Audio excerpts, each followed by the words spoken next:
Hi everyone, I apologize ahead of time. My throat is really scratchy. I had a cold earlier in the week that I beat down in like 24 hours, but I got something weird going on with some laryngitis and scratchiness. And for a little bit this afternoon, I wasn't feeling too hot, but I feel fine now. I just sound really bad. And I just finished some yoga, so it never fails. I'm always a hot mess when I try to make a video or I'm prompted to make a video. I was just gonna blog about it, but I don't have the energy, quite frankly. And I thought I'll just do a video. And it's probably gonna be, I'm gonna ramble. I'm just gonna put it out there. I'm gonna ramble, so if you don't want to hear me ramble, turn it off. But the reason why I was making this video, I had a great conversation with a high school friend who reached out to me yesterday. I had a 2-hour drive north, so I gave her a call. I'm doing a chiropractic assistant training, so I'm away in a hotel for the weekend. And on my ride up, I gave her a call, and we had a really great conversation about some health struggles she's dealing with. And our conversation kind of gave me a perspective of how people perceive me. And this has happened recently as well with a couple other people who have asked me for advice. A lot of people will start off saying, I know it's not vegan, but ... or I know this isn't healthy, but ... And I wanted to put a disclaimer out there and be like I don't want to be, I want to be authentic. I want to be, honest and truthful, and it's not that I haven't been. I just think maybe that I think we all do this. We monitor our social media to, just put out what we want people to know about us, or the good stuff we want them to know about us. And I've kind of cut out Facebook.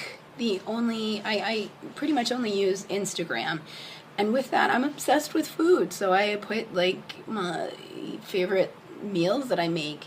But I need to really start putting out the meals that I don't do such a good job at, that aren't so healthy and put together and planned out. Just so people realize that, not even, when you're trying to be the healthiest person you can be, it's sometimes, you don't have those options.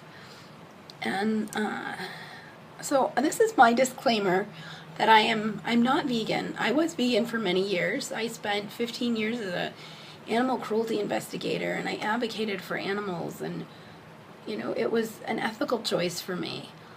But since I've transitioned kind of my career path into the health and nutrition and doing the nutritional program, the holistic nutrition program that I'm doing, and all the research and studying I'm doing, that I've discovered it really is necessary to consume animal products to be at optimal health.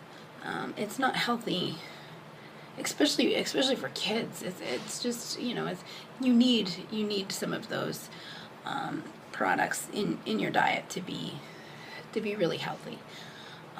And if you had said that to me, if somebody had asked me that several years ago, I would have fought them tooth and nail.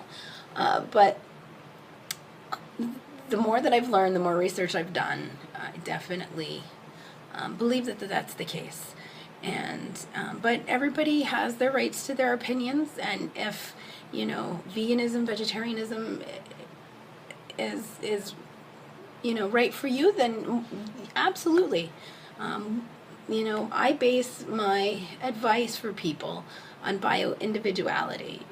Some people thrive on it, and I know kind of how my body is and the cycles that it goes through, and I know that in the summer I tend not to eat as many animal products. I don't eat a whole lot of animal products anyway. I don't really like them, but getting ready to have to be a surrogate and have a pregnancy, you need those. You need those proteins, and those V vitamins and everything.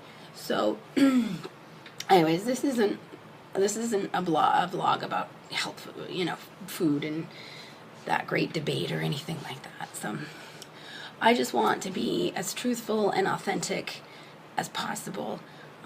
And I realize that with my own social media that I need to be more, more transparent and not post just, my smoothies and my veggie stir fries and things like that. Although that, that's mainly what I eat. I want people to come to me and be willing to share their stories and not feel like I'm going to judge them, because I don't. And especially, with what my friend was going through, she has made amazing changes in just a month and was minimizing them. And I'm so proud of her. And I will continue to support her as much as I possibly can. And I think we all need to do that for ourselves. Like, when you make these big changes, well, even the small changes, you decide that you're going to cut out processed food. That you need to celebrate that. You get through 2 days of that, that's huge, especially in today's economy. It's, it is expensive to make good food choices. But when you really get into the swing of things and you start buying in bulk and start making everything from scratch, it is a whole lot more economical. It really is. But convenience-wise, I work, 45 minutes from my house. I leave my house at 6:30 in the morning and I don't get home till 6:30 at night. I have a 2-year-old that I have to tend to and feed, and a partner and a 13-year-old stepdaughter that I just, it's a lot of work. And sometimes, food prepping is the last thing I want to think about. But it's so important that I make it a priority. And that's what good health comes down to. It's all about prioritizing. So anyways, I just wanted to put my disclaimer out there. And I want to be as authentic as possible. So if I get some hate mail and, from those vegans that are like, oh, you're a traitor, everything has life energy. Kale has life energy, a cow has life energy, and one life is not more valuable than another. Every time I eat anything, I bless it, I thank it for what it's going to do to my body. And I am grateful for the energy that it's providing me so I can sustain a healthy life, so I can take care of my 2-year-old.